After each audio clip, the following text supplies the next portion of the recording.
नमस्कार सभी बीएलई भाइयों का। मेरा नमस्कार। मैं नवल शर्मा सीएससी उत्तर प्रदेश से। आज की मुलाकात श्रृंखला के क्रम में आज हम सीएससी के माध्यम से आधार की सर्विसेज जो हमारे बीएलई भाइयों के माध्यम से दी जाती है आधार यूसीएल के जरिए, उस पर चर्चा करेंगे कि यूसीएल से हम अभी प्रेजेंट टाइम में वर्तमान में क्या क्या काम कर पा रहे हैं और काम करने के दौरान हमसे जो कुछ एक गलतियां हो रही हैं, तो उस दौरान कौन कौन सी सावधानियों को हमें ध्यान रखना है। कुछ एक अपडेट्स हैं सॉफ्टवेयर को लेके, सॉफ्टवेयर में भी कुछ एक चेंजेस हुए हैं, तो उस पे इस सेशन में हम लोग आज विस्तार से चर्चा करेंगे। सबसे पहले तो ओवरव्यू कर लेते हैं, रिव्यू लेते हैं कि अभी जो हम प्रेजेंट टाइम में यूसीएल से काम कर पा रहे हैं वो केवल mobile number, email ID, address update और डॉक्यूमेंट अपडेट कर पा रहे हैं। इसके अलावा हम किसी भी प्रकार से date of birth, name correction, biometric, इस तरह की जो जेंडर अपडेट है, ये सब सर्विसेज हम नहीं कर सकते हैं। हम केवल mobile number, email ID, address update और डॉक्यूमेंट अपडेट पर काम कर सकते हैं अपने यूसीएल के माध्यम से। कुछ एक चीजें हैं, हम जब काम कर रहे हैं अपने सॉफ्टवेयर पे, अपने सेंटर पे, जो भी हमारे बीएलई भाई आधार यूसीएल के माध्यम से आधार अपडेट की सर्विसेज दे रहे हैं, तो उस दौरान हमें कुछ एक चीजें ध्यान देनी है, क्योंकि अभी बहुत बड़े स्तर पर ग्रीवियांस और फील्ड से अ, शिकायत आ रही है कि हम लोगों से जाने अनजाने में कुछ गलतियां हो रही हैं। तो इन ग्रीवियांस को कंट्रोल करने के पर्पज से हमारे सेंटर पे हमें खुद भी जानकारी होनी चाहिए और जो रेजिडेंट्स हैं तो उनको भी हमें इन चीज़ों के बारे में बताना है स्पष्ट, और ये चीज़ें हमारे सेंटर पे डिस्प्ले हो रहनी चाहिए। जैसे कि कोई भी रेजिडेंट है तो आप जब भी काम कर रहे हैं तो उसको 1947 जो हेल्पलाइन नंबर है अपने सेंटर पर लगा कर रखिए और उस रेजिडेंट को अच्छे से बताइए इस नंबर के बारे में कि रेजिडेंट अपने एनरोलमेंट की स्थिति को इससे पता कर सकता है। इस टोल फ्री नंबर पे कॉल करके जो भी रेजिडेंट ने आपके यहाँ पे आधार अपडेट कराया है तो उसकी क्या प्रेजेंट टाइम में स्थिति है, तो वो इस पे पता कर सकता है। उसको शिकायत है या कोई सुझाव है तो मेल आईडी भी है help@uidi.gov.in, तो उस पर भी मेल कर सकता है। तो ये जो ग्रीवियांस से रिलेटेड कोई क्वेश्चन है किसी को या कोई सुझाव है, शिकायत है किसी रेजिडेंट को, तो वो यूआईडी तक पहुंचा पाए उसके पर्पज से ये हेल्पलाइन नंबर और ये मेल आईडी बहुत जरूरी है कि आपको इनके बारे में जानकारी होनी चाहिए, आपके सेंटर पे डिस्प्ले रहें और साथ में आप रेजिडेंट को भी इसके बारे में बताएं। आप जो भी काम कर रहे हैं आधार में, तो सभी और बीएलई भाइयों से अनुरोध है, विशेषता जो यूसीएल पे काम कर रहे हैं, कि आप यूआईडीआई की गाइडलाइन को प्रॉपर फॉलो करते हुए उसको दिमाग में रखते हुए ही काम करें, चाहे वो डॉक्यूमेंट्स को रिलेटेड है या फिर चार्जेस को रिलेटेड है कि जो निर्धारित शुल्क है वही हमको लेना है। अपने सिस्टम को कभी भी किसी भी अनजान व्यक्ति को रिमोट पर नहीं देना है हमें। इसके अलावा जो सॉफ्टवेयर के साथ टैंपरिंग है, रबड़ थंब है या इस तरह की जो चीज़ें हैं, उनका हमें बिल्कुल भी यूज नहीं करना है। तो यही सभी चीज़ें जो है यूआईडीआई की गाइडलाइन रूल्स में आती हैं, तो उनको दिमाग में रखते हुए हमें काम करना है। पिछले कुछ एक समय से एक बहुत बड़ा चैलेंज है सभी के लिए, हमारे ऑपरेटर्स के लिए भी और भी जो भी इस इकोसिस्टम में हैं जुड़े हुए, हम लोगों के लिए भी खुद अपने आप में चैलेंज है कि आए दिन देखने के लिए कुछ एक चीज़ें मिलती हैं कि गलत तरीके से एनरोलमेंट करना या गलत तरीके के जो सॉफ्टवेयर्स हैं वो लोग यूज करते हैं। तो इन गलत तरीके से सॉफ्टवेयर्स को जो भी बाईपास करने की कोशिश करते हैं या क्लोनिंग करने की कोशिश करते हैं, तो उसको रोकने का सबसे बड़ा जो मैकेनिज्म है वो ये है कि हम जब भी जिस भी मशीन पे हमारा यूसीएल रजिस्टर्ड है या आधार सॉफ्टवेयर रजिस्टर्ड है, उस सॉफ्टवेयर को आप बिल्कुल सिक्योर रखिए। उस सॉफ्टवेयर का आपने जिस सेंटर पे आप लोग काम कर रहे हैं या आपने जहाँ पे भी रात को बंद करके जाते हैं, या जो भी हार्डवेयर है उसका बायोमेट्रिक है, फिंगरप्रिंट डिवाइस है, जो भी है आपकी स्कैनर है, आइरिस स्कैनर, तो वो ये जितना भी हार्डवेयर आधार की मशीनरी है वो सभी आप अपने सेंटर पे सिक्योर प्रीमाइसेस में रखिए।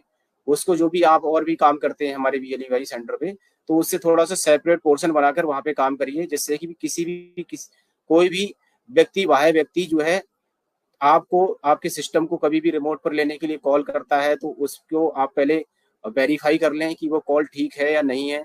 जैसे कि उत्तर प्रदेश में यूपी की बात करें तो हमारी टीम से कॉल जाता है या आपके डिस्ट्रिक्ट मैनेजर की कॉल आती है, तो इस चीज आप अपने डिस्ट्रिक्ट मैनेजर से भी अवेयर हैं और हमारी टीम में जो भी मेंबर्स हैं उससे भी अवेयर हैं। अगर अननोन कोई भी कॉल आती है जिसके बारे में आपको पता नहीं है या आपको लग रहा है कि ये नंबर तो ऐसा नहीं है जो कि सीएससी के किसी टीम मेंबर का है, तो आप उसको तुरंत जो है वेरीफाई करें और उसके बाद ही अगर लगे कि हाँ ये आपके डिस्ट्रिक्ट मैनेजर ने बता दिया या हम लोगों ने बोला है कि हाँ ये ठीक है, हमारी टीम से ही कॉल जा रही है इस नंबर से, तभी आपको सिस्टम रिमोट पर देना है।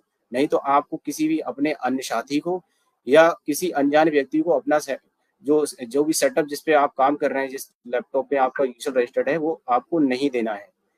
इस तरीके से ही हम जो भी जाने अनजाने में जो चीजें हो जाती हैं कि आपको पता ही नहीं लगता है कि आपकी मशीन का मिसयूज होकर और वो गलत तरीके से कोई एनरोलमेंट करने लगता है, तो इस चीज को हम रोक सकते हैं।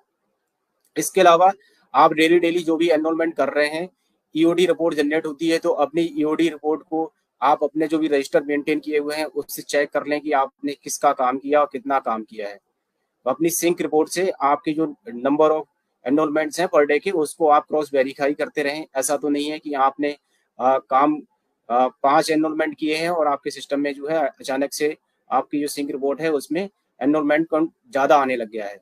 तो इस चीज़ को हम ध्यान रखेंगे। इस तरह से हम क्रॉस चेक करते हुए इस प्रोसेस को, इस जो भी ये मेल प्रैक्टिसिंग चल रही है फील्ड पर, उसको हम रोक सकते हैं।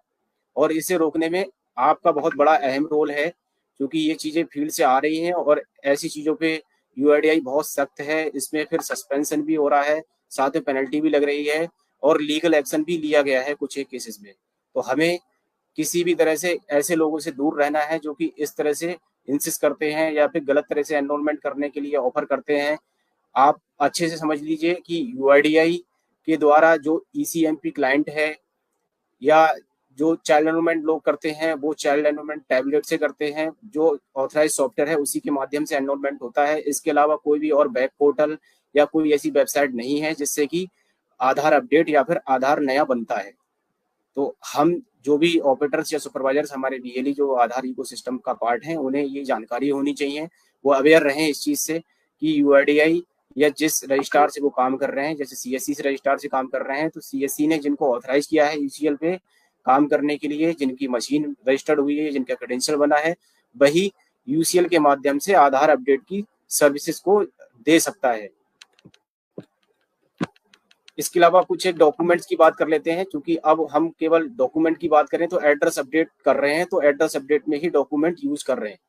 मोबाइल नंबर, ईमेल आईडी में कोई भी डॉक्यूमेंट यूज नहीं होता है। तो एड्रेस अपडेट और डॉक्यूमेंट अपडेट, ये 2 सर्विसेज हमारे पास हैं जहाँ पे हम डॉक्यूमेंट से रिलेटेड जो डॉक्यूमेंट्स हैं वो रेजिडेंट्स के यूज करते हैं।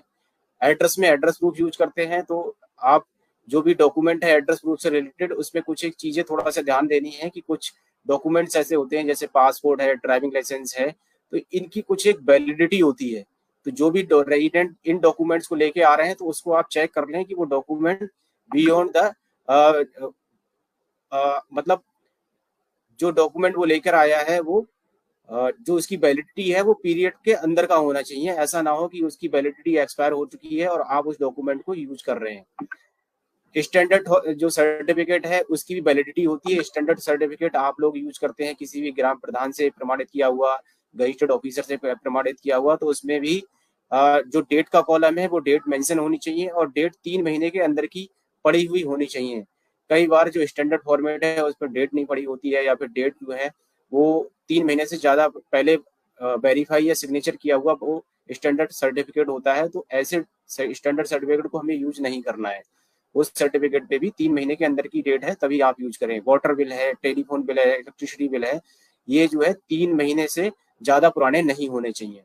रेंट एग्रीमेंट है तो रेंट एग्रीमेंट भी जो है उसका भी जो एक्सपायरी डेट होती है, जितना भी समय के लिए वो रेंट एग्रीमेंट बना हुआ है, तो उसके अंदर की वैलिडिटी वाला ही रेंट एग्रीमेंट आप एड्रेस प्रूफ के रूप में यूज करें।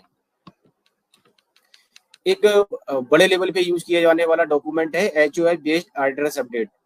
हमारे बीएलई भाई जैसे कुछ एक रेजिडेंट होते हैं जिनके परिवार में मान लीजिए जो मुखिया है उसका आधार अपडेट हो चुका है, वो अपने आधार में जो उसके एड्रेस है उसके बिहाफ पे अपने फैमिली मेंबर्स जो कि डाउनलाइन हैं, उसकी वाइफ हो सकती है, मदर फादर या उसके पुत्र पुत्री हैं, तो इस तरह के रिलेशनशिप में जो कि इमीडिएट फैमिली मेंबर हैं उसके, उनका भी एड्रेस अपडेट अपने आधार के बिहाफ पे वो करा सकता है इस डिक्लेरेशन को देने के बाद में।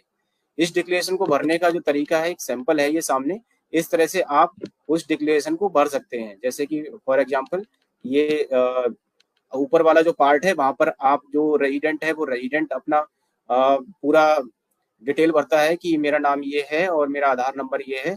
उसके बाद में जो नीचे डिक्लेरेशन है वो जिसका आधार अपडेट कराने जा रहा है उसकी डिटेल भरी जाती है, और सिग्नेचर भी इसमें HOF जो भी हेड ऑफ द फैमिली है उसका सिग्नेचर होता है यहाँ पे। तो आप सभी से अनुरोध है कि इस डॉक्यूमेंट की सेंसिटिविटी को समझते हुए ही आप यूज करें, क्योंकि इसमें आधार एक्ट के बारे में लिखा हुआ है कि अगर आप गलत इंफॉर्मेशन देते हुए जो रिलेशनशिप है, जो रिलेशन है उसको गलत जानकारी देते हुए अगर आधार अपडेट करने की कोशिश करेंगे तो जिसका आप अपडेट कराने की कोशिश कर रहे हैं उसका तो रिजेक्ट हो ही जाएगा, साथ में जिसका आप जिसने इसको डिक्लेरेशन दी, जो इसको कराना चाह रहा है तो उसका भी आधार सस्पेंड कर दिया जाएगा। तो इसको हमें ध्यान में रखते हुए ही यूज करना है। अब बात कर लेते हैं हम document update. Document update service पे हम लोग पिछले 1 साल से ज्यादा हो गया इस पे काम कर रहे हैं। UIDAI के द्वारा सर्कुलर जारी किया गया कि ऐसे सभी रेजिडेंट जिनका आधार बने हुए 10 साल या 10 साल से ज्यादा हो गए हैं तो उनको अपने डॉक्यूमेंट से जो भी ID एड्रेस प्रूफ है, आइडेंटिटी प्रूफ और एड्रेस प्रूफ दोबारा से अपने आधार में अपडेट कराने की जरूरत है।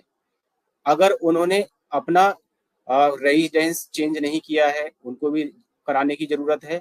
अगर उन्होंने अपने आधार में डेमोग्राफिक अपडेट से संबंधित, फॉर एग्जांपल उन्होंने अपने नाम में संशोधन कराया तो इसका मतलब उन्होंने ID प्रूफ यूज किया होगा, उस समय एड्रेस प्रूफ यूज नहीं किया होगा। क्योंकि ये ड्राइव है एड्रेस प्रूफ और ID प्रूफ दोनों ही तरह के डॉक्यूमेंट को अपलोड करने की।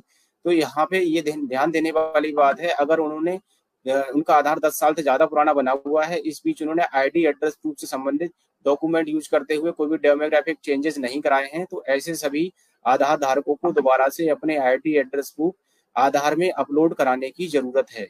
इस पर पिछले 1 साल से लगभग जो है हम लोग बात कर रहे हैं, लेकिन जिस तरह से इस पे रेस्पॉन्स रेजिडेंट्स की तरफ से या फिर हमारी तरफ से भी जो एफर्ट्स दिखने चाहिए वो नजर उस तरह से नहीं आ रहे हैं। UIDAI को हमसे बहुत अपेक्षाएं, हमारे BLE भाई ने बहुत अच्छा काम किया है अब तक आधार की सर्विसेज पे। तो हम थोड़ा सा इस पे और एफर्ट्स करें। अपने आसपास के जो लोग हैं, अपने जो रिलेशन में हैं, आपके परिवार के जो लोग हैं, फैमिली मेंबर्स हैं, अगर उनके अभी तक आधार में डॉक्यूमेंट अपडेट आप लोग नहीं किए हैं तो उसको करिए जरूर ध्यान से, और उन्हें बताएं कि इसको कराने की जरूरत है। क्योंकि इसको लेके सपोर्ट के लिए गजट भी जारी कराया गया, गजट भी जारी हुआ है, तो आप वो गजट की कॉपी अपने सेंटर पे रख सकते हैं, जिससे कि कोई ये ना समझे कि आप अपनी तरफ से इसके लिए बोल रहे हैं। चूंकि उनका आधार अभी काम कर रहा है, वो जहाँ पे भी जाते हैं वहां पे उनका आधार एक्सेप्ट कर लिया जाता है, तो उनको ऐसा लगता है कि हमारा तो आधार वर्किंग में है तो हम फिर इसको ID एड्रेस प्रूफ को क्यों अपडेट कराएं। तो उनको समझाएं कि आपका आधार भले ही अभी काम कर रहा है, लेकिन जो UIDAI के द्वारा बताया गया है कि अगर आप अपने ID एड्रेस प्रूफ अपडेट नहीं कराएंगे तो आने वाले समय में जो आप सरकारी या गैर सरकारी स्कीम्स का लाभ आधार के बेस पर ले रहे हैं तो वो हो सकता है उनको ना मिल पाए। जैसे कि जो राशन कार्ड होल्डर हैं उनको राशन मिलता है, पेंशनर हैं उनको पेंशन मिलती है, जो स्टूडेंट्स हैं उनको स्कॉलरशिप भी इसी से लिंक कर दी गई है। EPF अगर उनका PF ऑफिस से PF है, तो इस तरह से बहुत सारी सर्विसेज ऐसी हैं जो कि आधार के बेस पर बैंक में लेन देन करते हैं, तो बैंक अकाउंट्स हैं तो वो भी चीजें जो है वो फ्रीज हो जाएगा अगर वो KYC नहीं कराते हैं समय पे। तो इस तरह से जो बहुत सारी चीजें या बहुत सारी सर्विसेज आधार से लिंक्ड हैं वो इन सर्विसेज से उनको वंचित रहना पड़ सकता है। तो इस तरह से हम उन्हें पॉजिटिव वे में समझाएं। चूंकि ये जो है अभी तक इसको वॉलेंट्री बोला गया है, तो वॉलेंट्री को ध्यान में रखते हुए ही आपको रेजिडेंट को समझाना है।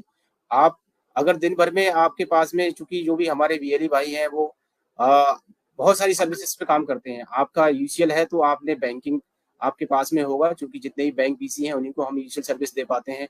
तो बैंकिंग के संबंध में आपके यहाँ पे रेजिडेंट आते होंगे।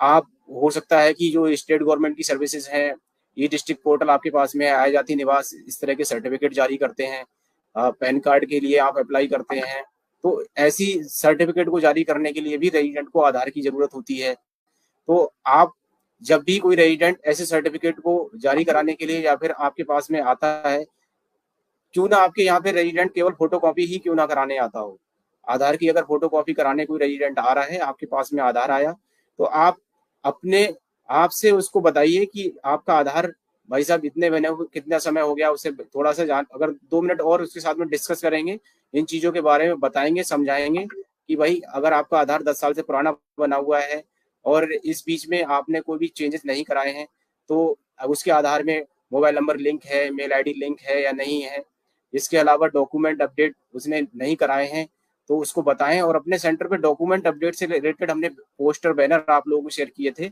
गजट भी जो जारी हुआ है वो भी शेयर किया हुआ है। तो ये सभी चीजें सपोर्टिंग डॉक्यूमेंट आप रेजिडेंट को अच्छे से बताने या समझाने के पर्पज से अपने सेंटर पे लगा के रखें, जिससे कि वो इसकी इंपॉर्टेंस को समझ सके। दिन भर में अगर 10 लोगों को आप बताते हैं, उनमें से 2-3 लोग भी एग्री होते हैं, तो ये हमारे लिए अचीवमेंट होगा। और आपके लिए भी एक, अगर बिजनेस पॉइंट ऑफ व्यू से देखें, चूंकि आप एक एंटरप्रेन्योर हैं, तो आप ये कोशिश करते हैं कि आप जितना ज्यादा काम करेंगे उतना ज्यादा कमीशन अर्न करेंगे।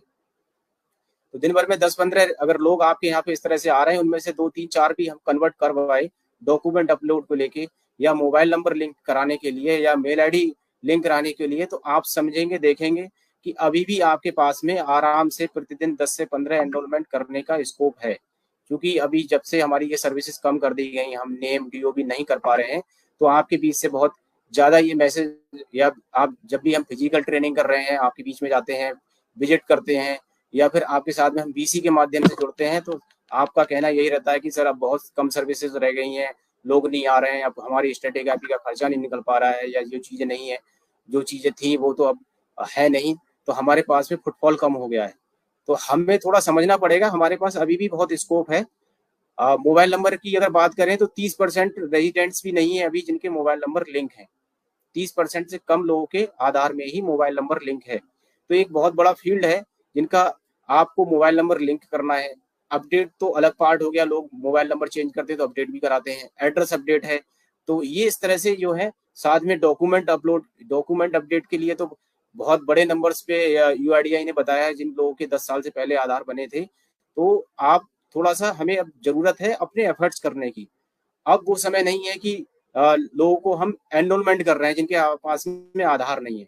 लगभग सबके हाथ में आधार पहुंच चुका है। अब वो आधार को जो है स्ट्रेंथन करने की जरूरत है। उसमें हम जितनी भी चीजें, mobile number, mail ID link, document upload, ये इस तरह से करके रेजिडेंट को अवेयर करें कि आपका आधार जो है वो स्ट्रांग तभी रह पाएगा जब ये चीजें जो होंगी आपके, चूंकि मोबाइल नंबर, ईमेल आईडी अगर लिंक रहेगा तो उसके आधार की सिक्योरिटी बढ़ जाएगी।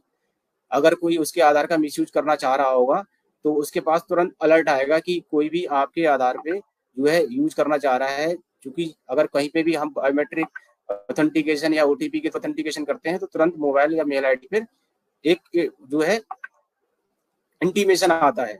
तो इस पर्पज से आप रेजिडेंट को समझाएं कि मोबाइल नंबर, मेल आईडी उनको लिंक कराना जरूरी है अपने आधार में, और साथ में डॉक्यूमेंट अपलोड भी वो कराएं अगर उनको आधार 10 साल से पुराना हो चुका है। पिछले कुछ 1-1.5-2 साल से लगभग जो है, जो पेनल्टी है डॉक्यूमेंट एरर के बिहाफ पे आप तक पहुंच रही है। इस पेनल्टी को बचाने का एक ही तरीका है कि आप जो भी डॉक्यूमेंट्स ले रहे हैं वो डॉक्यूमेंट को अच्छे से देख के वेरीफाई करने के बाद ही आप यूज करें। उस पर ओवर राइटिंग, कटिंग, वाइटनर लगा हुआ, या ऐसा डॉक्यूमेंट जो कि जिसकी वैलिडिटी एक्सपायर हो चुकी है, या ऐसा डॉक्यूमेंट जो कि डॉक्यूमेंट की लिस्ट में नहीं है हम फिर भी यूज कर रहे हैं। आप आधार एनरोलमेंट फॉर्म भरते हैं, उस फॉर्म को भरने के समय कोई त्रुटि हो रही है हमसे, या डॉक्यूमेंट ऐसा है जो रीडेबल नहीं है, आप जो डॉक्यूमेंट यूज कर रहे हैं और फिर सॉफ्टवेयर में जो एंट्री कर रहे हैं उसमें डेटा में मिसमैच है, तो इस तरह की जो गलतियां हो रही हैं उसके बिहाफ पे, डॉक्यूमेंट एरर के बिहाफ पे पेनल्टी इम्पोज हो रही है। और अगर वो गलतियां, नंबर ऑफ जो एरर्स हैं वो मंथ में या फिर क्वार्टर में ज्यादा हो जा रहे हैं तो आईडी सस्पेंड भी हो जाती है। तो हमें डॉक्यूमेंट एरर पे फोकस करना है कि थोड़ा सा डॉक्यूमेंट को वेरीफाई करें, वेरीफाई करने के बाद ही हम अपडेट करें। इसके अलावा सॉफ्टवेयर टेम्परिंग या ओवर चार्जिंग की कंप्लेंट्स बहुत ज़्यादा फील्ड से आ रही हैं लगातार, तो हमें थोड़ा सेंसिटिव रहने की ज़रूरत है कि हम रेजिडेंट से जो निर्धारित शुल्क है आधार अपडेट की जो फीस है 50 रुपये ही चार्ज करें। हम हमारे आसपास क्या हो रहा है, कौन क्या कर रहा है, उस चीज़ पर ध्यान ना दें। हमें चूंकि यूआईडीआई की जो गाइडलाइन बताई हुई है वो हमें अच्छे से समझ में है, हमें उसको फॉलो करते हुए ही काम करना है। 50 रुपये निर्धारित शुल्क है आधार अपडेट का या डॉक्यूमेंट अपलोड का, तो हम 50 रुपये ही चार्ज करें। इन केस अगर आप रेजिडेंट का प्रिंट आउट निकाल रहे हैं या उसको कोई और सर्टिफिकेट बनाने में उसकी कोई हेल्प कर रहे हैं तो उसको अच्छे से बताएं और अपना रजिस्टर जरूर मेंटेन करें। जो भी सर्विस आप दे रहे हैं उस सर्विस से संबंधित जो भी चार्जेज हैं उसके बारे में अच्छे से बताते हुए उससे आप चार्ज लें, और साथ में रजिस्टर मेंटेन करते हुए बताएं कि आपने जो है ये सर्विस हमसे ली है, इसका निर्धारित शुल्क कितना है, और उससे सिग्नेचर कराएं।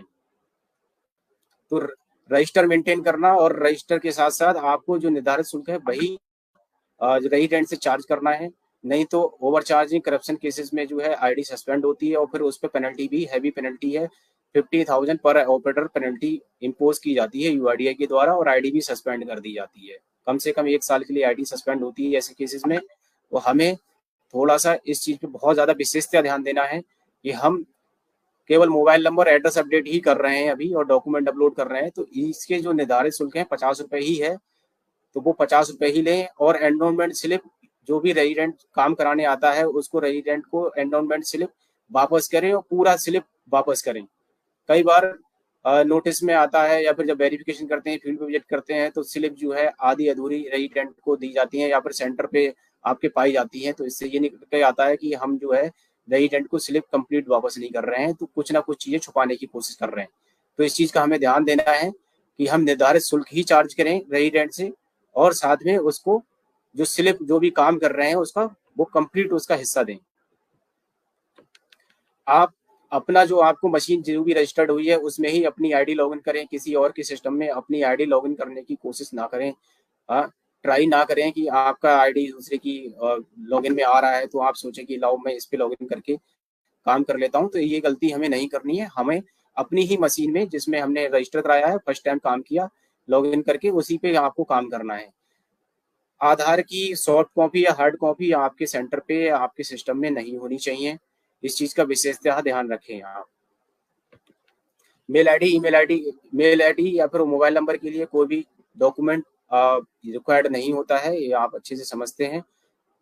वोटर आईडी को पीओए के रूप में यूज करते हैं, तो उसमें जो है उसके बहुत और भी कुछ डॉक्यूमेंट हैं जो कि आप 2 साइडेड डॉक्यूमेंट होते हैं, तो दोनों तरफ से ही स्कैन करें। क्योंकि एड्रेस प्रूफ का अगर वो पार्ट उसके बैक हिस्से में है, पिछले हिस्से में है, तो अगर पिछला हिस्सा आप स्कैन नहीं करेंगे तो वो एड्रेस प्रूफ कैसे माना जाएगा। तो इसलिए ऐसे डॉक्यूमेंट जिनका जो है फ्रंट और बैक दोनों पार्ट में कुछ एक जानकारी रहती है, तो आप फ्रंट और बैक दोनों पोर्शन उसका स्कैन करें।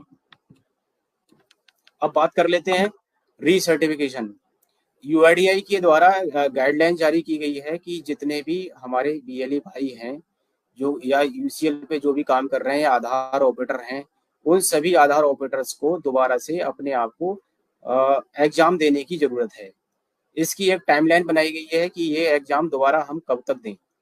जैसे जो 2011 से पहले जितने भी ऑपरेटर्स ने एग्जाम दिया होगा, चाहे वो एनएससीआईटी या सीपी से सर्टिफाइड हैं, तो ऐसे सभी ऑपरेटर्स को 1 जनवरी 2024 तक अपने आप को एनएससीआईटी की साइट पर जाकर दोबारा से एग्जाम के लिए अप्लाई करते हुए एग्जाम देना जरूरी है। इसके बाद 1 जनवरी 2011 से 31 दिसंबर 2013 के बीच में जिन्होंने पहले एग्जाम दिया होगा, तो ऐसे सभी ऑपरेटर्स को 1 अप्रैल 2024 तक दोबारा से एग्जाम देना जरूरी है। 1 जनवरी 2014 से 31 दिसंबर 16 तक जिन्होंने किया होगा एग्जाम पास, तो उनको 1 जुलाई तक करना दोबारा जरूरी है। जनवरी 2017 से दिसंबर 2019 के बीच में जिन्होंने एग्जाम पहले पास किया था, तो उनको 1 अक्टूबर 2024 तक एग्जाम दोबारा से देना जरूरी है।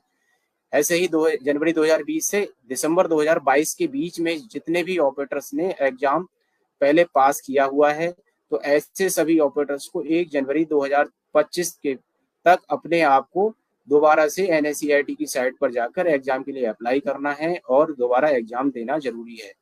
इस एग्जाम को अप्लाई करते समय आपको एक ऑथराइजेशन लेटर की जरूरत पड़ती है। वो ऑथराइजेशन लेटर आप हमारे जो भी जिला प्रबंधक डीएम डीसी हैं, डिस्ट्रिक्ट मैनेजर्स हैं, उनके माध्यम से प्राप्त करेंगे। वो आपको ऑथराइजेशन लेटर देंगे। उस ऑथराइजेशन लेटर को आप एनएससीआईटी की साइट पर एग्जाम के समय जब अप्लाई कर रहे हैं तो वहां पे अपलोड भी करेंगे, और जब एग्जाम देने जाएंगे तो साथ में लेकर जाएंगे। उसके बिना आप एग्जाम के लिए ना तो अप्लाई कर पाएंगे, ना एग्जाम में अपीयर हो पाएंगे। तो सभी आधार में जो भी ऑपरेटर या सुपरवाइजर काम कर रहे हैं, इसका स्क्रीनशॉट ले लें, इस पेज को अच्छे से देख लें, पढ़ लें, समझ लें कि उन्होंने जो पहले एग्जाम पास किया हुआ है तो वो कब किया है, वो कौन से स्लैब में आ रहे हैं, उस स्लैब के अकॉर्डिंग आप समय रहते अपने आप को दोबारा से एग्जाम में अप्लाई करते हुए एग्जाम जरूर दे दें। कुछ ऑपरेटर या सुपरवाइजर्स को एग्जाम अप्लाई करते समय कुछ समस्याएं आ रही हैं, तो वो हम लोगों के तक अपनी समस्याओं को पहुंचाएं। उसमें हम आपकी हेल्प या आपको सजेस्ट करेंगे कि आप कैसे आप एग्जाम के लिए अप्लाई कर सकते हैं। क्योंकि जो पहले ऑपरेटर सुपरवाइजर थे, वो हो सकता है उन्होंने पहले जो एग्जाम दिया था उस समय उनकी रजिस्ट्रार या एजेंसी कोड कुछ और थी, प्रेजेंट टाइम में उनका रजिस्ट्रार और एजेंसी कोड कुछ और है। डिफर होने की वजह से काफी ऑपरेटर्स को ये चैलेंज या इस समस्या का सामना करना पड़ रहा है कि वहां पर वो इनवैलिड एजेंसी या रजिस्ट्रार कोड दिखाकर ब्लॉक कर रहा है। तो ऐसे ऑपरेटर और सुपरवाइजर हम लोगों से संपर्क करें, हम उनकी प्रॉब्लम सॉल्व कराने में मदद करेंगे। वो अपने डिस्ट्रिक्ट मैनेजर्स तक अपनी प्रॉब्लम को पहुंचाएं और अपने डिस्ट्रिक्ट मैनेजर्स के थ्रू हमारे तक अपनी प्रॉब्लम को पहुंचाएं, जिससे कि हम उनको उनकी प्रॉब्लम का समाधान दिला सकें। तो सभी ऑपरेटर्स से और सुपरवाइजर से ये गुजारिश है कि आप इस समय रहते अपना जो भी आपने पहले एग्जाम दिया हुआ है, अपने आप को दोबारा से रीसर्टिफाइड जरूर कर लें। अभी प्रेजेंट टाइम में यूआईडीआई के द्वारा जो भी 181-1 से बिलो जो भी सॉफ्टवेयर्स हैं वो बंद कर दिए हैं।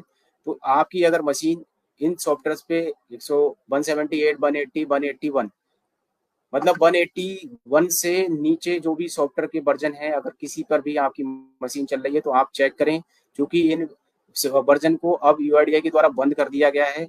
अगर आपकी मशीन सिंक हो रही है, आप काम कर पा रहे हो, तो हो सकता है आपके पैकेट रिजेक्ट होना शुरू हो जाएंगे, या आपकी मशीन हो सकता है सिंक होना भी बंद हो गई है। तो आप ये ध्यान दें, प्रेजेंट टाइम में 182-3, 183-2 ये सॉफ्टवेयर आपके सिस्टम में होना चाहिए। आप इस सॉफ्टवेयर को देख लीजिए अच्छे से कि आपका सॉफ्टवेयर कौन सा, आप किस सॉफ्टवेयर पे काम कर रहे हैं। ये सॉफ्टवेयर जनरली ऑटो अपडेट होता है। आपके जो आधार की सर्विसेज होती हैं उसमें आधार ओटीए सर्विस को स्टॉप करके स्टार्ट करें। अगर आपका सॉफ्टवेयर ऑटो अपडेट नहीं हो पा रहा है, ओटीए सर्विस को स्टॉप स्टार्ट करने के बीच में आपके इंटरनेट की कनेक्टिविटी अच्छी होनी चाहिए। आपके इंटरनेट की कनेक्टिविटी अगर अच्छी नहीं है तो हो सकता है आपका सॉफ्टवेयर ऑटो अपडेट नहीं हो पाएगा, या आपकी जो सर्विसेज हैं प्रॉपर काम नहीं कर पा रही होंगी, तब भी आपका सॉफ्टवेयर ऑटो अपडेट नहीं हो पाएगा। उस केस में आपको मैनुअल जो है अपना सॉफ्टवेयर अपडेट कराने की जरूरत है। उसके लिए हम लोगों से आप अपने डिस्ट्रिक्ट मैनेजर के माध्यम से संपर्क करें, जिससे कि हम आपका सॉफ्टवेयर अपडेट कराने में आपकी मदद कर सकें। आप 181 से नीचे किसी भी सॉफ्टवेयर पर अगर काम कर रहे हैं, मैं पुनः रिवाइज कर रहा हूँ इस चीज को, 181-1 से नीचे कोई भी सॉफ्टवेयर पे काम कर रहे हैं तो अपने सॉफ्टवेयर पे काम करना आप रोक दीजिए, क्योंकि हो सकता है वो पैकेट आपके जनरेट ना हो, रिजेक्शन में चले जाएं। तो आप अपने सॉफ्टवेयर को अपडेट कर लीजिए। 182-3 वर्जन पे जो भी ऑपरेटर्स काम कर रहे हैं उनको वहां पे दो ऑप्शन मिल रहे हैं, यूनिवर्सल ईसीएमपी। तो आपको ईसीएमपी पे सेलेक्ट करते हुए अपना सॉफ्टवेयर को लॉगिन करना है। अभी यूनिवर्सल जो सॉफ्टवेयर है या यूनिवर्सल ऑप्शन है वो काम नहीं कर रहा है, तो आपको इस चीज का ध्यान देना है कि आपको यूनिवर्सल पे क्लिक नहीं करना है, ना ही यूनिवर्सल के थ्रू आपको लॉगिन करने की कोशिश करनी है। आपको ईसीएमपी सेलेक्ट करके ईसीएमपी के थ्रू ही लॉगिन करना है। कुछ और बातें हैं जो कि आप ध्यान रखें, मैं रिवाइज कर दे रहा हूं कि हम अब केवल अपने यूसीएल के माध्यम से address, mobile number, mail ID और डॉक्यूमेंट अपडेट पर ही काम कर रहे हैं। हम ना तो नेम, ना डीओबी, ना जेंडर, ना फोटो, ना बायोमेट्रिक इस तरह से या नया आधार, ये सब नहीं कर सकते हैं। तो हमें इस चीज का विशेषता ध्यान देना है कि कभी भी अपने सॉफ्टवेयर के साथ में किसी भी तरह से कुछ भी टैंपरिंग या फिर हमें जो है उसके साथ छेड़छाड़ करते हुए कुछ भी सिस्टम को बाईपास करने की जरूरत नहीं है और उसकी कोशिश ना करें। हम केवल address, mobile number, mail ID और डॉक्यूमेंट अपलोड करने के लिए ही ऑथराइज हैं और इस पर ही हम अभी काम करेंगे। किसी भी अनजान व्यक्ति को हमें इंडेक्स पर नहीं देना है। और जो भी आप यूसीएल पे काम कर रहे हैं जिस सिस्टम में, कोशिश करिए कि उस पे अननेसेसरी जो सोशल मीडिया साइट्स हैं या फिर कुछ और भी साइट्स हैं इंटरटेनमेंट से रिलेटेड जो कुछ एक साइट्स होती हैं, तो उनका आप जो है अपने सिस्टम में विजिट ना करें। आप जिस पे आधार यूसीएल चला रहे हैं उस पे आधार से संबंधित ही काम करें, क्योंकि अननेसेसरी नहीं तो फिर उसके थ्रू जो है टेम्परेरी फाइल और जो है वायरस आने के चांसेस रहते हैं। तो इस तरह से आपके सिस्टम में जो भी सॉफ्टवेयर है वो हो सकता है काम करना बंद कर देगा या फिर मशीन सिंक होना बंद हो सकती है। तो आप लोग थोड़ा सा ध्यान रखें कि जिस पे आप आधार यूसीएल चला रहे हैं उस पे आधार से संबंधित ही काम करें। आप अपने सेंटर पे ब्रांडिंग जरूर रखें, क्योंकि आपके साथ में बीसी वाला पार्ट जुड़ा हुआ है, तो आपको बैंकिंग की ब्रांडिंग रखनी है, सीएससी की ब्रांडिंग रखनी है। रेट लिस्ट आपके सेंटर के बाहर अंदर दोनों जगह लगी होनी चाहिए। हेल्पलाइन नंबर जरूर लगे हों। किसी को कोई सुझाव या शिकायत करना है तो आपको जो मैंने सबसे पहले दूसरे पेज पर दिखाया था वो हेल्पलाइन नंबर्स आपके सेंटर पे डिस्प्ले में रहने चाहिए मेल आईडी के साथ। मशीन सिंक करते समय हमें जो है ध्यान देना है कि हम आधार जो सेंटर नेम है उसमें आधार डेमोग्राफिक अपडेट सेंटर ही भरें, सीएससी आधार डेमोग्राफिक अपडेट सेंटर। बाकी कभी यूआईडी की विजिट होती है या फिर हमारे डिस्ट्रिक्ट मैनेजर्स या हमारे स्टेट से भी कोई टीम मेंबर विजिट करते हैं, तो आप इस चीज का ध्यान रखें कि उनका विजिट के दौरान सहयोग करें, उसका विरोध ना करें, नहीं तो आपका जो है सेंटर या आपकी आधार सर्विसेज को बाधित किया जा सकता है। तो इसलिए आपसे अगर कोई गलती हो रही है तो आपको बताया जाएगा, समझाया जाएगा, ना कि ऐसा कि आप गलत भी कर रहे हैं या कोई गलती पकड़ी जाती है तो फिर उसमें जो है हम आर्गूमेंट करना शुरू करते हैं या फिर विरोध करते हैं।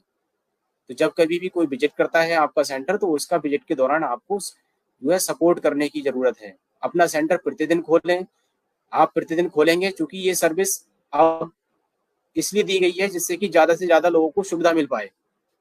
ये कोई ऐसा नहीं है कि हम ये सोच रहे हैं कि हम केवल जो है इसमें अपना इनकम या फिर अपना फाइनेंशियल ग्रोथ ही समझ रहे हैं। आप अपने सेंटर को जैसे महीने में अगर 30 दिन है तो कम से कम 25 दिन जरूर अपने सेंटर को ऑपरेशनल रखिए। एटलीस्ट यूसीएल की जो सर्विसेज है हम अनुरोध करते हैं सभी अपने बीसी या अपने यूसीएल भाइयों से कि आप अपने सेंटर को कम से कम महीने में 25 से 26 दिन जरूर अपना सेंटर ओपन करें, यूसीएल की सर्विसेज पे काम करें और पूरा समय देने की कोशिश करें। कुछ बीएलई भाई हमारे जो यूसीएल पे काम कर रहे हैं वो 2 घंटे 3 घंटे 4 घंटे या कभी विजिट करने जाते हैं तो ज्यादातर अक्सर जो है सेंटर बंद पाया जाता है, इस तरह की शिकायत मिलती है। तो अगर विजिट के दौरान ही सेंटर बंद पाया जा रहा है तो फिर हम रेजिडेंट को क्या सुविधा दे रहे हैं। तो इस चीज का ध्यान दें कि आप अपने सेंटर को पूरा समय देंगे, डेली सेंटर खोलेंगे तो आपकी जो है कस्टमर के साथ में बॉन्डिंग बढ़ेगी और आपके सेंटर फुटफॉल बढ़ेगा। आप सेंटर नहीं खोलेंगे, लोगों को अच्छे से सुविधा नहीं देंगे और कस्टमर या रेजिडेंट के साथ में व्यवहार अच्छा नहीं रखेंगे तो फिर आपके सेंटर पे लोग काम कराने के लिए कतराने लगेंगे कि यहाँ पर जो है ये सही से बात नहीं करते हैं या सेंटर बंद मिलता है। आप साल के 365 दिन काम कर सकते हैं। सुबह आप 7-8 बजे से शाम को 8 बजे तक काम कर सकते हैं। इसमें कोई भी आपको शंका नहीं रखनी है, क्योंकि जब भी कोई छुट्टी होती है, गजिस्टेड छुट्टी होती है या फिर कुछ भी होता है तो आप लोग जो है काम करने करें ना करें ये पूछते हैं। सैटरडे संडे हम अक्सर देखते हैं कि सैटरडे संडे जो है काम बिल्कुल डाउन हो जाता है। जो नॉर्मल जो है एनरोलमेंट्स हो रहे हैं तो सैटरडे संडे वो देखा गया है कि हम लोग जो है अपने सेंटर्स को खोलते नहीं है, या तो क्योंकि अगर बात करें कि काम रेजिडेंट कराने नहीं आएंगे सैटरडे संडे तो सैटरडे संडे खोलने की हम लोगों के पास में रिलैक्सेशन या फिर आप समझिए चूंकि आप एंटरप्रेन्योर है हमको ये काम दिया ही इसलिए गया है कि बहुत काफी लोग ऐसे हैं जो कि कहीं पे जॉब करते हैं या फिर कुछ इस तरह की बिजनेस में इन्वॉल्व हैं जहाँ पे ये उन्हें जो है सैटरडे संडे ही समय मिल पाता है, तो वो काम हमारे से कराएं। इस यही आपसे बोला जा रहा है कि अपना सेंटर विशेष तौर से सैटरडे संडे जरूर ओपन करें। बैंक्स हैं, पोस्ट ऑफिस हैं, बेसिक एजुकेशन है, तो ये सब जो है क्योंकि वो सरकारी प्रेमिसेस में और वो सरकारी लोग हैं जो काम कर रहे हैं तो वो सैटरडे संडे लगभग बंद रहते हैं। तो उस दिन अगर रेजिडेंट को कुछ अपना आधार से संबंधित मोबाइल नंबर अपडेट कराना है, मेल आईडी अपडेट कराना है या एड्रेस अपडेट कराना है तो वो हमसे सुविधा का लाभ ले सके। इसलिए हमें कोशिश करनी है कि हम सैटरडे संडे विशेषतः ध्यान देते हुए अपने सेंटर को ओपन करें। आपके सेंटर पे CCTV camera, rate list, customer register इत्यादि इस तरह की जो चीजें बेसिक कंप्लायंस है वो आप अपने सेंटर पे जरूर मेंटेन करके रखें। ये रेट लिस्ट है जो अपडेटेड लिस्ट है, आप अपने सेंटर पे ये अपडेटेड रेट लिस्ट जरूर लगाएं। आपसे संबंधित जो भी है वो डेमोग्राफिक अपडेट आप mobile number, mail ID, address update करते हो तो उसका 50 रुपये शुल्क है। डॉक्यूमेंट अपलोड का 50 रुपये शुल्क है। आप अगर कलर कॉपी प्रिंट करके दे रहे हैं आधार की किसी को तो उसका निर्धारित शुल्क 30 रुपये है। तो आपके लिए यहाँ पे 3 जो रेट है वही आपके लिए एप्लीकेबल है। डेमोग्राफिक अपडेट, डॉक्यूमेंट अपलोड और कलर प्रिंट। ये हमारा जो सेंटर जितने भी हमारे यूसीएल के हैं या सीएससी के जो भी रन हैं हो रहे हैं तो उसकी एक कॉमन ब्रांडिंग है। आप इस तरह का बैनर अपने सेंटर के फ्रंट पर अपना जो भी आपकी दुकान का साइज है एटलीस्ट 4x6 का लगाकर अपने सेंटर पर रखें, जिससे कि आपके सेंटर की अपनी एक अलग आइडेंटिटी और जो भी आप सर्विस दे रहे हैं वो लोगों को समझ आ सके कि हाँ ये सीएससी सेंटर है जिसपे कि आधार अपडेट या बैंकिंग की सर्विसेज मिलती हैं। क्योंकि हमारे जो है यूपी में अगर बात करें तो लगभग 1.5 लाख सीएससी सेंटर्स हैं जहाँ की हम सीएससी की अदर सर्विसेज देते हैं, लेकिन जो यूसीएल की सर्विसेज हैं वो 5,000 से 5,000 के आसपास सेंटर्स हैं जिसपे हम आधार अपडेट की सर्विसेज भी देते हैं। तो आपकी अपनी अलग थोड़ा सा डिफरेंट आइडेंटिटी है, तो डिफरेंट आइडेंटिटी को बनाने या दिखाने के लिए आपको अपने जो आधार सेंटर पे, अपने अपडेट सेंटर पे ये ब्रांडिंग रखना जरूरी है, जिससे कि लोगों को पता लग पाए कि यहाँ पर आधार अपडेट होता है। ये रजिस्टर का फॉर्मेट है जो कि आपको रेजिडेंट जो भी काम कराने आया है, आपके यहाँ पे मोबाइल नंबर, मेल आईडी या एड्रेस अपडेट, तो ये रजिस्टर आपको मेंटेन जरूर करना है। इस रजिस्टर को इसी फॉर्मेट में मेंटेन करना है। अक्सर देखा जाता है जब भी फील्ड विजिट करते हैं हम लोग, तो रजिस्टर जो है आधे अधूरे मिलते हैं। आप नाम लिखते हैं, डेट लिखते हैं, मोबाइल नंबर में डिजिट पूरी नहीं लिखते, सिग्नेचर नहीं कराते हैं या फीडबैक नहीं लिखते, मोबाइल नंबर नहीं लिखते, उसका आधार नंबर मेंशन करते हैं।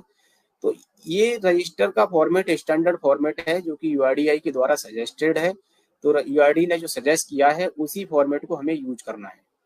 इस रजिस्टर के फॉर्मेट में यूनिफॉर्मिटी आ सके, इसके पर्पज से आप ये रजिस्टर जो है ऑनलाइन भी परचेज कर सकते हैं। हमारे सीएससी ग्रामीण ई स्टोर जो हमारी एप्लीकेशन है या हमारा पोर्टल है उसके माध्यम से भी आप इसको ऑर्डर कर सकते हैं। ये रजिस्टर बनाना, मेंटेन करना मस्ट है सभी हमारे जो भी आधार में विशेषतः काम कर रहे हैं, क्योंकि आप ये रजिस्टर अगर मेंटेन नहीं करेंगे तो ये वेरिफिकेशन या फिर चूंकि ये एक ऐसा आप प्रोजेक्ट पे काम कर रहे हैं जो कि एक गवर्नमेंट प्रोजेक्ट है, की डेट में बहुत बड़े लेवल पे यूज किए जाने वाला डॉक्यूमेंट है। तो आपके यहाँ जो भी आधार से संबंधित काम कराने रेजिडेंट आ रहे हैं, किस रेजिडेंट का आपने क्या काम किया, क्या आपने उससे चार्जेस लिए, उसका नाम क्या था, उसका मोबाइल नंबर क्या था, उसकी सिग्नेचर और उसका अगर कोई सुझाव है, तो इस तरह की फीडबैक के पर्पज से ये रजिस्टर को बनाने के लिए बोला जाता है। कभी कोई कंप्लेन आती है, कोई वेरिफिकेशन करना होता है, तो फिर ये रजिस्टर हो गया या आपके सेंटर पे सीसीटीवी कैमरे लगे हुए हैं, तो वो ये 2-3 टूल हैं जो कि आपके क्रॉस वेरिफिकेशन में काम में आते हैं। कोई कंप्लेन आती है कहीं से कि यहाँ पर जो है इस व्यक्ति का आधार गलत तरीके से बना दिया गया है या फिर यहाँ पर इन्होंने आधार बनाने के ज्यादा पैसे ले लिए हैं, तो उसको वेरीफाई करने के लिए अगर ये रजिस्टर, हम वेरीफाई कैसे कर पाएंगे, या आप भी अपने आप को डिफेंड की हमने जो है, ऐसे तो कोई भी अगर झूठी कंप्लेंट भी करेगा तो फिर आपको मानना ही पड़ जाएगी कि हाँ वो सही बात होगी। तो इसलिए इसलिए बोला जाता है कि आप जितने भी रेजिडेंट का काम कर रहे हैं, जो भी काम कर रहे हैं, उसका रिकॉर्ड, उसकी कंप्लायंसेस को जरूर मेंटेन करें, जिससे कि कोई फेक कंप्लेंट्स भी आती हैं कुछ केसेस में, लेकिन कहीं ना कहीं कुछ केसेस में सच्चाई भी होती है। तो सच्चाई या जो फेक केसेस होते हैं, तो फेक केसेस को हमें अपने आप को साबित करने के लिए ये टूल्स हैं कि आप रजिस्टर मेंटेन करें, सीसीटीवी आपके सेंटर पर लगा हुआ हो, रेजिडेंट के साथ में व्यवहार अच्छा रखें। आप अपने रेजिडेंट के साथ व्यवहार अच्छा रखेंगे तो आपके आसपास के लोगों में भी आपके जो एरिया में जहां आप काम कर रहे हैं, तो आपकी फेथ अलग तरह की होगी। कभी कोई अगर आप आसपास भी इंक्वायरी की जाती है, अगर रेजिडेंट कोई गलत काम करता है, तो यहाँ पे ये केंद्र संचालक है, इनका क्या फीडबैक है, ये कैसे काम करते हैं, लोगों से व्यवहार कैसा है इनका, या ये चार्जेस वगैरह क्या लेते हैं, तो वो सब काम में आता है जब कभी भी कोई कंप्लेन आती है। तो आप सभी हमारे जो भी आधार पे काम कर रहे हैं यूसीएल भाई, उनसे अनुरोध है कि आप ये रजिस्टर है,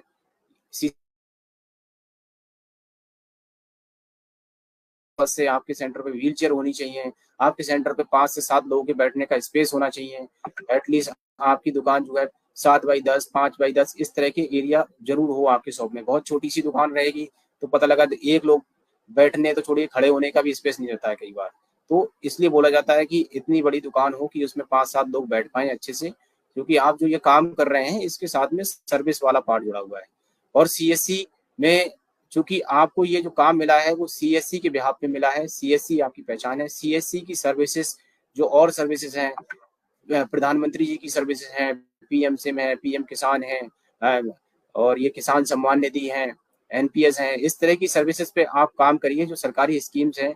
और चूंकि आप यूसीएल पे काम कर रहे हो तो ये ऐसा नहीं है कि हम यूसीएल पे काम करने से ही अपनी जीविका चला लेंगे, और ये भी नहीं है कि यूसीएल जो है वो आप जो बिजनेस के उससे देख रहे हैं। यूसीएल एक ऐसी सर्विस है जिसके माध्यम से लोगों का आपके यहाँ पे जुड़ाव है।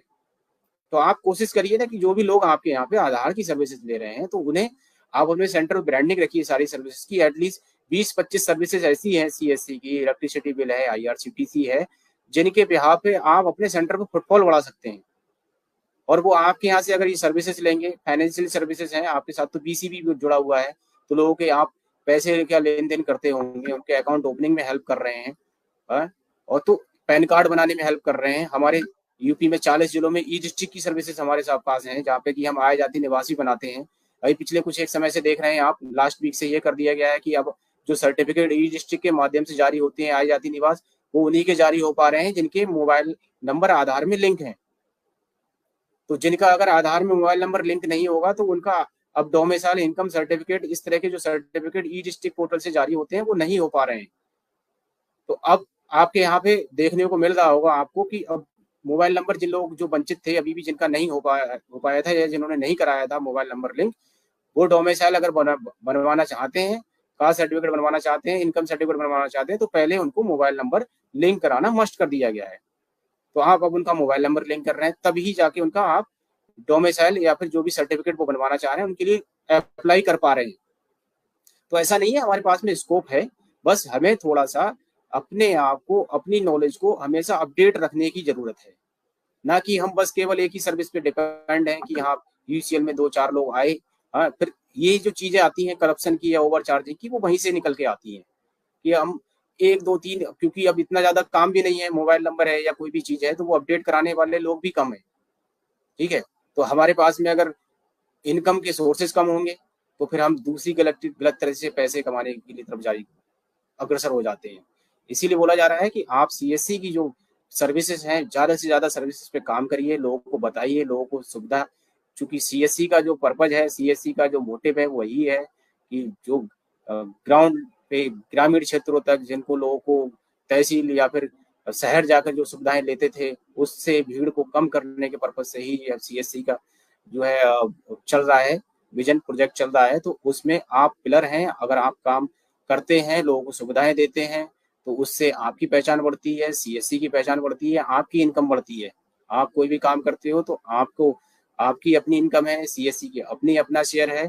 तो हमें थोड़ा सा ये चीज ध्यान देना है कि हाँ ये चीज है कि कभी कभी कुछ एक सर्विसेज में कम कमीशन है, किसी में ज्यादा कमीशन है, लेकिन कम ज्यादा कमीशन से कुछ नहीं होता। बस आपको ज्यादा से ज्यादा सर्विसेज पे फोकस करना है। आप जितनी ज्यादा से ज्यादा सर्विसेज पे काम करेंगे, आप गैस बुकिंग करते हो, 1 रुपए वहां पे चार्जेज है उसका, उसमें कितनी आप कमीशन अर्न करते हो आपको पता है।